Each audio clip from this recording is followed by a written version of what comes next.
अभय news channel में आप सभी का सादर अभिवादन। मैं बलबीर सिंह। आज हम चर्चा करेंगे भारतीय संस्कृति और हिंदू धर्म के मानने वाले जितने भी सनातनी परिवार पूरे विश्व में फैले हुए हैं, उनके मध्य सबसे पॉपुलर त्यौहार दीपावली, जिसे प्रकाश पर्व के रूप में हम लोग जानते हैं। इस त्यौहार का आध्यात्मिक महत्व क्या है, इसके पीछे की जो किंवदंतियाँ हैं, मान्यताएं हैं, वो सारे विषयों को समेटते हुए दीपावली के पर्व पर हम लोग विस्तृत चर्चा करेंगे। आज इस चर्चा में हमारे साथ शामिल हो रहे हैं विद्वान लल्लू राम शुक्ल जी, जो विद्यालय के प्राचार्य रह चुके हैं। उनके बगल में हैं शिवशंकर शुक्ला जी, जनसेवा इंटर कॉलेज में संस्कृत के प्रवक्ता। मेरे बगल में अनीता सिंह जी, बेटी बचाओ बेटी पढ़ाओ अभियान की संयोजिका। और उनके बगल में बैठे हुए हैं व्यवसायी पीडी गुप्ता जी। इस चर्चा को बढ़ाते हुए मुख्य सूत्र लल्लू राम शुक्ल जी को देते हुए मैं निवेदन करूंगा कि ये त्यौहार, जैसा कि हम मानते हैं कि ये त्यौहार न होकर के ये बंच ऑफ फेस्टिवल है, ये त्योहारों का एक समूह है।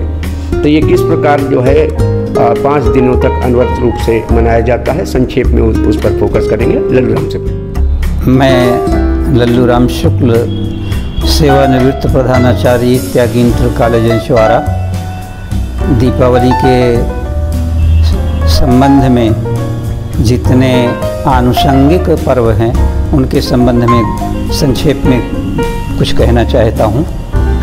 हमारे देश में कुछ पर्व सार्वदेशिक हैं और कुछ पर्व क्षेत्रीय हैं या एक देशीय हैं। जैसे ये दीपावली है, दशहरा है, होली है, श्री कृष्ण जन्माष्टमी है, ये रामनवमी है, ये सार्वदेशिक पर्व हैं। कुछ क्षेत्रीय पर्व हैं जो एक प्रांत विशेष के पर्व हैं।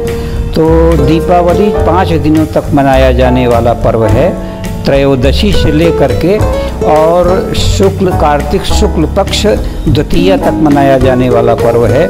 जो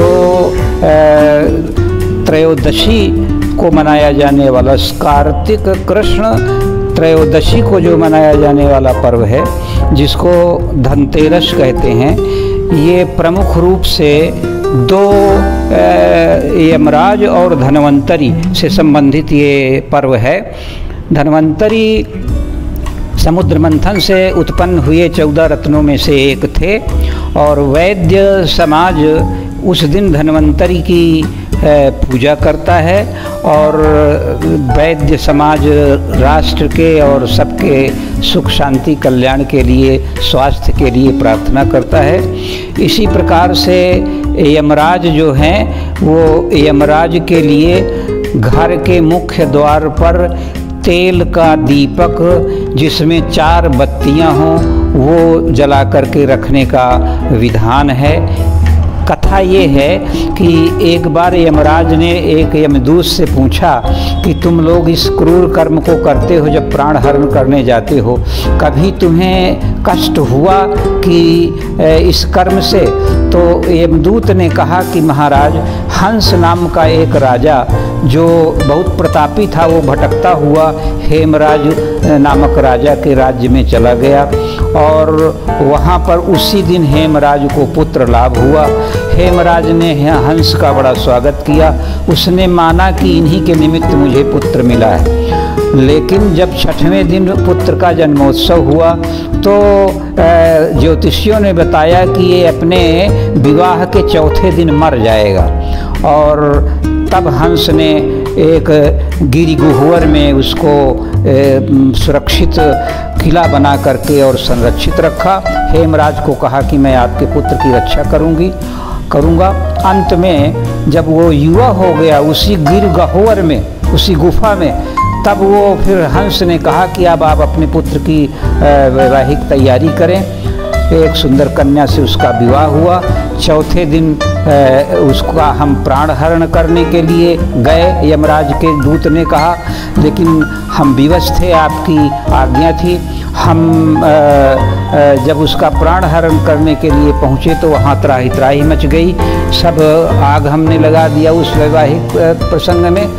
इसके बाद फिर यमराज के दूत ने कहा कि महाराज ऐसा न हो कि किसी की अकाल मृत्यु हो, इसका कोई उपाय बताइए। तो उन्होंने कहा कि धनतेरस के दिन ये सायंकाल 4 बत्तियों वाला जो दीपक जलाएगा और पूजा करेगा उसकी अकाल मृत्यु नहीं होगी। ये तो धनतेरस के दिन की छोटी सी मैंने बात कही। और अगला दिन जो है वो नरक चतुर्दशी का है। नरकासुर नाम का राक्षस था, भागवत में विस्तार से वर्णन है। नरकासुर जो है बड़ा अत्याचारी था और नरकासुर ने 16,000 राजकन्याओं को अपने बंदी गृह में बंदी बना रखा था। भगवान कृष्ण ने उसका वध किया और 16,000 राजकन्याओं को उसके बंदी गृह से मुक्त किया। उनके स्मरण में ये नरक चतुर्दशी, जिसको छोटी दीपावली भी कहते हैं, ये मनाई जाती है। और फिर दीपावली आती है। दीपावली के संबंध में बहुत सारी कथाएं हैं। एक तो जो बहुत प्रचलित और प्रचारित है वो ये है कि भगवान राम उस दिन लंका विजय करके अयोध्या आए और अयोध्यावासियों ने दीपमालाएं जलाईं। और इसी प्रकार से भगवान कृष्ण ने जब नरकासुर का वध किया चतुर्दशी को, तो अमावस्या के दिन भगवान कृष्ण के सम्मान में ये दीपावली जलाई गई। इसी प्रकार से महाराज पृथु ने जब पृथ्वी को धन धान्य से और रत्नों से पूर्ण कर दिया, इसकी कथा विष्णु पुराण में लंबी है। तो महाराज पृथु के सफलता पर ये दीप जलाया गया। विक्रमादित्य के संबंध में यही बताया जाता है कि दीपावली के दिन विक्रमादित्य ने जो सफलता प्राप्त की, विक्रमादित्य के लिए ये जलाया गया। और राजा बलि जो भगवान को उन्होंने दान दिया, तो राजा बलि ने भगवान से ये मांगा कि आपने 3 दिन तक, त्रयोदशी, चतुर्दशी और अमावस्या तक 3 दिनों में मेरा आपने तीनों लोगों को ले लिया है, मुझे कोई वरदान दीजिए। तो उन्होंने कहा कि ये अमावस्या के दिन जो दीपदान करेगा और तुम्हारा स्मरण करेगा वो इन कष्टों से मुक्त हो जाएगा।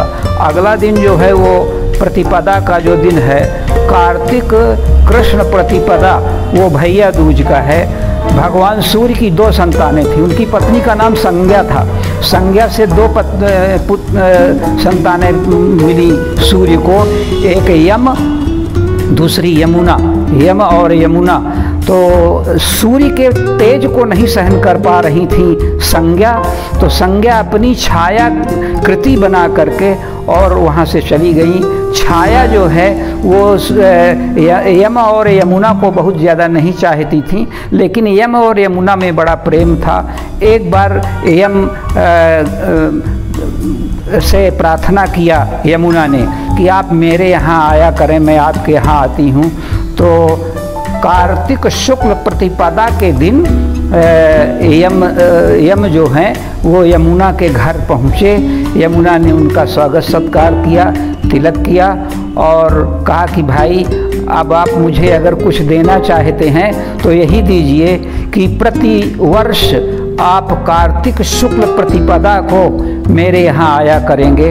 और फिर उस दिन से ये जो त्यौहार है भैया दूज के नाम से संसार में मनाया जाने लगा। भाई और बहनें यम और यमी के ये अनुकरण में भैया दूज के रूप में एक दूसरे को मनाते हैं। और जो अगला दिन है गोवर्धन पूजा का, वो भगवान कृष्ण ने गोवर्धन को धारण किया था अपने उंगली पर, तो उसकी याद में गोबर का पर्वत बनाया जाता है और गोबर का पर्वत बना करके उसकी पूजा की जाती है। ये कार्तिक कृष्ण पक्ष त्रयोदशी से और कार्तिक शुक्ल द्वितीया तक चलने वाला ये पूरा जो दीपोत्सव कार्यक्रम है, ये 5 दिनों का, ये दीपावली से संबद्ध है। इसी के साथ मैं अपनी वाणी को विराम देता हूँ। धन्यवाद शुक्ला जी, काफ़ी सारगर्भित ढंग से आपने दिवाली के त्यौहार के मर्म को हमारे दर्शकों को बताया। विशेष रूप से जो हमारी नई पीढ़ी है और इन त्योहारों से, पौराणिक आख्यानों से अनभिज्ञ है, उसको दिवाली के त्यौहार को समझने में आपकी इस वार्ता के बाद काफ़ी मदद मिलेगी। वार्ता के इस क्रम को आगे बढ़ाते हुए मैं मुखातिब हूँ डॉक्टर शिवशंकर शुक्ला जी की तरफ। वो धनतेरस के बाद जो हमारी छोटी दिवाली का त्यौहार है उस पर अपने विचार देंगे। डॉक्टर शिवशंकर शुक्ला जी। धन्यवाद सर, और मैं अभय न्यूज़ चैनल को भी धन्यवाद देना चाहता हूँ जो इन पर्वों की श्रृंखला में हमारे पास पधारे। मित्रों, दीपावली का पर्व 5 पर्वों का समूह है, या ये कह सकते हैं कि 5 पर्वों की ये त्योहारों का श्रृंखला है। इसमें सबसे पहले धनतेरस, धनत्रयोदशी, फिर नरक चतुर्दशी, दीपावली, गोवर्धन पूजा और यम द्वितीया। ये पर्व प्रमुख रूप से हमारे सनातन धर्मी लोग मनाते हैं। बीच में ही मैं अपना परिचय दे दूं। मम नाम डॉक्टर शिवशंकर शुक्ला, संप्रति संस्कृत प्रवक्ता रूपेण श्री गंगा प्रसाद जनसेवा इंटर कॉलेज मध्ये कार्यरत है अस्मि। मित्रों, छोटी दीपावली या काली चौदस या नरक चौदस, इसका अपना एक विशेष महत्व है। पौराणिक मान्यता है कि यदि इस दिन श्री हरि विष्णु या कृष्ण का हम लोग पूरे विधि विधान के साथ व्रत रखते हैं, पूजा पाठ करते हैं, तो मनुष्य समस्त पापों से मुक्त हो जाता है। इस दिन विशेष रूप से मान्यता ये है कि लोग सुबह तिल के तेल से शरीर की मालिश करते हैं, और तिल का तेल न मिले तो सरसों का तेल भी हो सकता है। तेल के मालिश के उपरांत हमें चिचिरा ढूंढ करके उसकी पत्तियों को जल में डाल करके उससे स्नान करना चाहिए। मुझे याद भी है, जब मैं बचपन में था तो मेरी माँ चिचिरा के पत्तों को लेकर के नदी में ले जाकर, गांव में मंदाकिनी नदी प्रवाहित होती है, तो वहाँ मुझे स्नान कराया करती थी और कहा करती थी, बेटा ये कहो ईश्वर आवे दालित जाए, ईश्वर आवे दालित जाए। ये उनके वचन मुझे याद हैं, वही मुझे आप अभय न्यूज़ चैनल के माध्यम से दर्शकों को बताने का मौका मिल रहा है। मित्रों, इसमें पौराणिक मान्यताएं भी हैं, आख्यान भी हैं। 2 प्रमुख रूप से मान्यताएं हैं जो मैं आपके सामने प्रस्तुत कर रहा हूँ।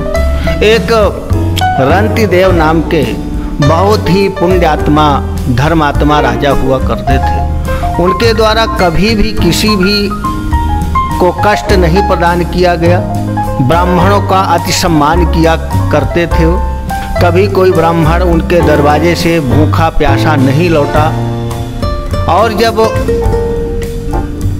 अंत समय उनका आया तो उनको लेने के लिए यमदूत आ गए। यमदूतों ने कहा, चलो राजा साहब आपको नरक चलना है। तो बड़े आश्चर्य में पड़ गए, मैंने तो जीवन में कभी कोई पाप कर्म किया नहीं, और फिर आप कैसे? उन्होंने बताया, यम के दूतों ने बताया कि आपने एक बार किसी ब्राह्मण का अपमान किया था और आपके दरवाजे से वो भूखा लौट गया था, इसलिए आपको नरक चलना पड़ेगा। तो उन्होंने कहा, मुझे आप 1 वर्ष का समय दीजिए, मुझे प्रायश्चित करने का समय मिले, मुझे पता ही नहीं। उन्होंने मौका दे दिया उनके आग्रह पर। कुछ जो उस समय के तपस्वी महात्मा ऋषि थे, उनके पास रंतिदेव धर्मात्मा राजा पहुँचे और उस प्रायश्चित का उन्होंने उपाय पूछा। उन्होंने बताया कि आप ब्राह्मणों को भोजन कराइए और उनसे इस कृत्य के लिए क्षमा मांगिए, आपका समस्त जो पाप है वो दूर हो जाएगा। इस तरह उन्होंने ऋषियों के कहने पर वही कार्य किया और फिर वो सीधा श्री हरि विष्णु के धाम में गए इसलिए नरक चतुर्दशी का ये महत्व अधिक बढ़ जाता है। एक पौराणिक आख्यान और भी मिलता है, जैसे हमारे पूज्य आदरणीय प्रातः स्मरणीय लल्लू राम शुक्ल जी ने, हमारे गुरुतुल्य हैं, इन्होंने बताया एक नरकासुर नाम का राक्षस हुआ करता था। इन्होंने आदित्य की 16,100 कन्याओं को बंधक बना लिया था, कैद में कर लिया था। तो उनका मोचन, उनको छुड़ाने का कार्य किया था श्री कृष्ण ने। श्री कृष्ण ने उनको छुड़वाया तो, लेकिन कन्याओं ने कहा कि महाराज अब हम कहाँ जाएंगी, हमें कौन स्वीकार करेगा, हम तो इनके बंधक में अभी तक रही हैं। तो श्री कृष्ण ने उन सभी 16,100 कन्याओं के साथ विवाह किया और इस तरह से नरकासुर का वध, इसके पीछे भी एक ये है, नरकासुर का वध तभी किया जा सकता था जब सामने स्त्री हो। तो श्री कृष्ण भगवान ने सत्यभामा का सहारा लेकर नरकासुर का वध किया था और फिर नरकासुर के अनुनय विनय पर सत्यभामा ने उसे ये वरदान दिया था कि आज से ये जो 14 है, जो नरक की चतुर्दशी है, ये तुम्हारे ही नाम से, नरक चतुर्दशी के नाम से जानी जाएगी। और जो इस दिन नियम पूर्वक व्रत विधान पूर्वक व्रत करेगा, अनुष्ठान करेगा, उसे समस्त पापों से मुक्ति मिलेगी और श्री कृष्ण के धाम में सीधा जाएगा। इस तरह से ये छोटी दिवाली जो दीपावली के समान ही उस रात्रि को भी, यानी 14 की रात्रि को भी अच्छी तरह से प्रकाशोत्सव मनाया जाता है हर घर में। और ये कामना की जाती है तमसो माँ ज्योतिर्गमय, तम अंधकार से हमें प्रकाश की ओर ले चले। कहीं कहीं ये भी मान्यता है कि घर का एक बुजुर्ग एक दीपक चलाता है और घर के कोने कोने में घुमा करके उसे, और किसी को साथ सदस्यों को नहीं लेता, स्वयं ले करके, कोई उस दीपक की ओर देखता नहीं है, उस दीपक को ले जा करके एक सुदूर क्षेत्र में छोड़ आता है और फिर उधर मुड़कर देखता नहीं है। इसके पीछे मान्यता ये भी है, जो घर में एक तरह से दूर भगाने वाले तत्व हैं, वो उस दीपक के माध्यम से बाहर हो जाते हैं। ये हमारे बीच जो पौराणिक आख्यान है, इस तरह से समस्त पर्वों का एक अलग अलग जो श्रृंखला है, सबका अलग अलग महत्व है। एक बार फिर से मैं अभय न्यूज चैनल को धन्यवाद देता हूँ और इस प्रसारण के लिए भी धन्यवाद देता हूँ। जयतु सनातन धर्म। धन्यवाद डॉक्टर शुक्ला जी। आपने छोटी दिवाली के महत्व को व्यापक परिप्रेक्ष्य में सबके सामने रखा। मैं परिचर्चा को आगे बढ़ाते हुए मुखातिब हूँ व्यवसायी पीडी गुप्ता जी की तरफ। गुप्ता जी, ये त्यौहार जैसे अभी शुक्ल जी ने, डॉक्टर शिवशंकर शुक्ला ने त्रेता और द्वापर युगों के कई किंवदंतियों के माध्यम से इस त्यौहार की जो परंपरा है उसको आपके सामने रखा। लेकिन इसमें जो सबसे बड़ी परंपरा है वो भगवान राम के विजय के बाद आगमन और अयोध्या में उनके खुशी में दीपक के जलाना। लेकिन हम देखते हैं कि दीपावली में भगवान राम की अपेक्षा लक्ष्मी और गणेश की पूजा ही अधिक की जाती है। आज भी आप देखते हैं कि बाज़ारों में लक्ष्मी गणेश की मूर्तियाँ सजी हुई हैं और प्रत्येक घर में इसकी पूजा होती है। तो मैं चाहूँगा कि इस विषय पर भी अपनी बात रखें और साथ में गोवर्धन पूजा के महत्व पर प्रकाश डालें। पीडी गुप्ता जी। धन्यवाद सिंह साहब। सबसे पहले सभी श्रोताओं को दीपावली की हार्दिक शुभकामनाएं। मैं अभय चैनल और बीबी सिंह जी को धन्यवाद देना चाहता हूं, जिन्होंने ऐसे महत्वपूर्ण आयोजन रख के लोगों को लाभान्वित करने का प्रयास किया है। अभी डॉक्टर शुक्ला जी ने नरक 14 के बारे में बहुत विस्तार से बताया और कई रोचक जानकारियां दी। जैसा कि सिंह साहब ने कहा कि भगवान राम के आने पर दीपावली मनाई गई, लेकिन पूजन लक्ष्मी गणेश जी का होता है, ये क्यों होता है? मेरा ऐसा मानना है कि वर्ष में 4 मुख्य त्यौहार हैं, होली, रक्षाबंधन, दशहरा और दीपावली। ये चारों वर्णों के हिसाब से त्यौहार बनाए गए हैं। होली शूद्रों के लिए है, रक्षाबंधन ब्राह्मणों के लिए, दशहरा क्षत्रियों के लिए और दीपावली वैश्यों के लिए। क्योंकि दीपावली वैश्यों का मुख्य रूप से त्यौहार है और वैश्य लक्ष्मी के पुजारी हैं, उनको लक्ष्मी की पूजा करनी चाहिए।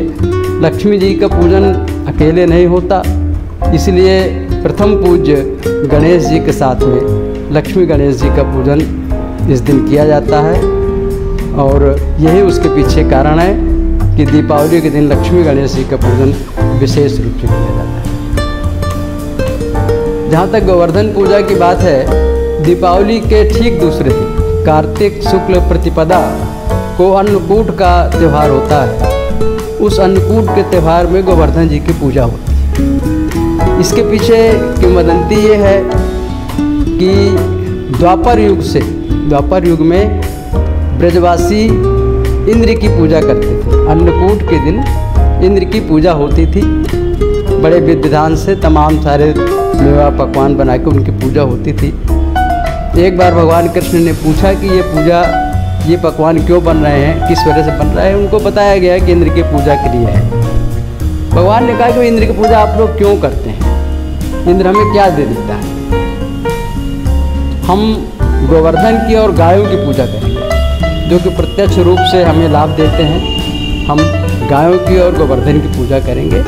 और भगवान के कहने पे ब्रजवासियों ने गोवर्धन की पूजा किया। इंद्र ने जब ये सुना कि आज हमारी पूजा नहीं हुई ब्रजवासियों के द्वारा, बहुत क्रोधित हुए और उन्होंने इतनी जल वृष्टि की 7 दिन तक मूसलाधार बारिश किया कि ब्रजवासियों को पीड़ित कर दें, बिल्कुल ब्रज को बहा दें। इस उद्देश्य से, पूरे ब्रज को तहस नहस करने के उद्देश्य से उन्होंने पूरे प्रयास किए। ब्रजवासी भगवान के शरण में गए। उन्होंने कहा कि आपके कहने से हमने गोवर्धन की पूजा किया और ये उसका परिणाम है। भगवान ने कहा चिंता मत करो। गोवर्धन के शरण में गए और भगवान ने अपने एक उंगली से गोवर्धन पहाड़ को उठाया। सब लोग उसके नीचे हो गए। भगवान ने अपने चक्र सुदर्शन को आदेश किया कि तुम गोवर्धन के ऊपर रह के जल को रोको, और शेषनाग को आदेश दिया कि तुम नीचे रह के चारों तरफ से करके जल को रोको, ताकि जल के यहाँ कहीं कोई प्रवेश न हो। और ऐसा ही हुआ। गोवर्धन पूजा में 56 प्रकार के भोजन लगाए जाते हैं। 56 प्रकार का भोग भगवान को चढ़ता है और बहुत ही उत्साहपूर्वक ये त्यौहार मनाया जाता है। आज भी लोग गोबर के गोवर्धन बना के, कुछ लोग मनुष्य के आकृति का, क्योंकि वो गाय से जुड़ा हुआ त्यौहार है, इसलिए गाय के गोबर से गोवर्धन बना के उनकी पूजा विधि विधान से आज भी होती है। हर त्यौहार के पीछे कुछ न कुछ एक कारण होता है। भगवान ने जो गोवर्धन पूजा की ये लीला की, इसके पीछे कारण ये है कि इंद्र को बहुत अभिमान हो गया था। उसको लगता था कि मेरे सामने कोई है ही नहीं है। भगवान उसका अभिमान दूर करना चाह रहे थे। इसी वजह से ये गोवर्धन की पूजा किया। उसका इंद्र का मान वर्धन करने के लिए भगवान ने गोवर्धन पूजा करवाया ब्रजवासियों से। और अंत में इंद्र को महसूस हुआ कि ये तो साक्षात भगवान है और मैंने इनका अनादर किया, ये मुझसे बहुत गलती हुई। आके भगवान के चरणों में गिरा और उससे माफ़ी मांगी और इस भगवान ने उसको क्षमा किया। इसमें एक कथा और है। ये गोवर्धन पर्वत पुलस्त्य ऋषि के द्वारा श्रापित है। मैं उसके कारण के पीछे नहीं जाऊंगा, कथा बड़ी है। पुलस्त्य ऋषि ने इनको श्राप दिया कि तुम प्रतिदिन एक तिल के बराबर रोज घटोगे। आप देखते हैं कि गोवर्धन की ऊंचाई बहुत कम है, तब से बराबर एक तिल रोज घट रहा है गोवर्धन। और ये भी श्राप दिया कि जिस दिन गोवर्धन जमीन के लेवल पे आ जाए, उसके बाद से 100 वर्ष तक वर्षा नहीं हो। ये मैंने गीता प्रेस के कल्याण में अभी ये कथा पढ़ी। मैंने, मुझे इसके पहले जानकारी नहीं थी, लेकिन अभी मैंने ये पढ़ा ये कि इंद्र ये पुलस्त्य ऋषि के द्वारा श्रापित हैं गोवर्धन। भगवान कृष्ण को बड़ी चिंता हुई वो शंकर जी के पास गए कि इस तरीके से श्रापित हैं, इसके कैसे हो। तभी शंकर जी ने बताया कि गोबर के गोवर्धन बना के पूजा करें, और ये गोबर से जो मिट्टी बनेगी, धूल बनेगी, ये वहाँ जाएगी तो गोवर्धन एक तिल के बराबर घटते हैं, ये इतना पहुँचेगा तो उससे जल्दी घटेंगे नहीं। दूसरा उन्होंने ये कहा कि अगर गोवर्धन का एक भी पत्थर कोई अपने साथ लेके आता है तो वो उसको पाप लगता है, उसको दूसरे दृष्टि से जोड़ा ताकि कुछ भी उससे कुछ निकाला न जा सके। ये भी उसके पीछे एक ये कथा है। और भी एक दो कारण हैं, गोवर्धन कैसे आए, कहाँ से आए, ये लंबी कथा है, बहुत आगे मैं नहीं जाना चाहता हूँ इसमें, लेकिन ये एक बहुत ही पौराणिक कथा है। और आज भी लोग पूरे श्रद्धा भाव से गोवर्धन की पूजा करते हैं और करना चाहिए। उसके पीछे गौ और गोवर्धन दोनों की पूजा का श्रेय है। भगवान की इससे विराटता, उनका कोमलता, भक्तवत्सलता, सारी चीज़ें झलकती हैं। इसी पीछे मैं एक दो बात सुनाऊं। जैसे कोई एक गोपी थी, उसके गोप ने कहा कि तुम्हें गोवर्धन पूजा में नहीं जाना, तो उसको एक कमरे में बंद कर दिया। और उसकी इतनी लगन थी भगवान के प्रति, उसने कहा ठीक है बंद कर दो, मेरा शरीर नहीं जाएगा ना। उसने फिर प्राण त्यागे और मन भगवान के पास भेजा, और उसने आके सबसे पहली पूजा उसने किया। जब भगवान को अन्य गोपियों ने आके बताया कि वो नहीं आ पाई, भगवान ने कहा वो तो सबसे पहले पूजा कर गई। एक सखी बहुत दूर थी, उसने कहा भगवान से कि मैं नहीं आ पा रही हूँ, मेरा प्रसाद ग्रहण करें। तो क्योंकि भगवान कृष्ण स्वयं गोवर्धन के रूप में बने थे, इतना विराट स्वरूप अपना बनाया था, उन्होंने अपना बड़ा हाथ करके उसको वहीं से उसका प्रसाद ग्रहण किया। तो ये सारी चीज़ें हैं। मैं आप सभी से अनुरोध करूँगा कि पूरे भाव से, पूरे श्रद्धा से, पूरे भक्ति से इस पर्व को मनावें। बहुत बहुत पुनः बहुत बहुत धन्यवाद। अभय चैनल को, सिंह साहब को बहुत बहुत धन्यवाद। परिचर्चा में शामिल विभिन्न विद्वान वक्ताओं के माध्यम से हमने दिवाली के महत्व को समझा। चित्रकूट के परिप्रेक्ष्य में दिवाली का एक अलग और निराला महत्व है। 3-4 दिन पहले से ही आप देखेंगे साइकिलों से, बसों से, ट्रेन से, पैदल लाखों यात्री चित्रकूट की तरफ बढ़ते हैं। और अपने आराध्य भगवान राम ने जहाँ 14 साल के वनवास के 12 साल बिताए थे, जहाँ मान्यता है कि कण कण में भगवान बसते हैं, भगवान की सुगंध है, उस सुगंध को पाने के लिए, उनके प्रति भाव अर्पित करने के लिए, एक दीपक जलाने के लिए भागे चले आते हैं पूरे देश से। मंदाकिनी नदी की जलधारा रोशनी से चमकने लगती है। एक अद्भुत दृश्य अवलोकन बनता है चित्रकूट में दिवाली के आसपास। इस भाव से भरे हुए पर्व को चित्रकूट के वासी दिल पर रख करके मनाते हैं। आज अभय चैनल के माध्यम से हम अपने जनपद वासियों को दीपावली की शुभकामनाएं ज्ञापित करते हैं। और हमारे बीच उपस्थित महिला शक्ति अनीता जी से निवेदन करूंगा कि आप जनपद वासियों को, हिंदू भाई बहनों को दीपावली के पर्व पर अपनी शुभकामनाएं दें। अनीता सिंह जी। अनीता सिंह, धन्यवाद अभय चैनल जो आपने हमको यहाँ मौका दिया। और हमारे भाइयों ने दीपावली के उपलक्ष्य में जितनी बातें कही, सारी जानकारी हमको भी कुछ जो नहीं मालूम थी मालूम हो गई। इसी तरह हमारे बच्चे भी सीखते रहें, आगे भावी पीढ़ी जो है उनको मैं अपने भाइयों को प्रणाम करती हूँ, वंदन करती हूँ। और नगर वासियों को इस प्रकाश पर्व की, दीपावली की हार्दिक शुभकामनाएं। सभी को इसी तरह आगे भी हम चलते रहें, अगले साल इसी हंसी खुशी के साथ फिर मिलते रहें। नमस्कार। अभय न्यूज़ चैनल की ओर से समस्त जनपद वासियों को दिवाली की हार्दिक शुभकामनाएं। ये पर्व है एकता का, ये पर्व है भाईचारे का, ये पर्व है अंधकार से प्रकाश की यात्रा का। पूरे जनपदवासी सुखी हों, उनका जीवन मंगलमय हो और सौहार्द की एक मिसाल जो चित्रकूट के कोने कोने से निकलती है, वो मिसाल पूरे देश के पैमाने पर जाए और ये त्यौहार राष्ट्रीय एकता को मजबूत करने का एक माध्यम बने। धन्यवाद।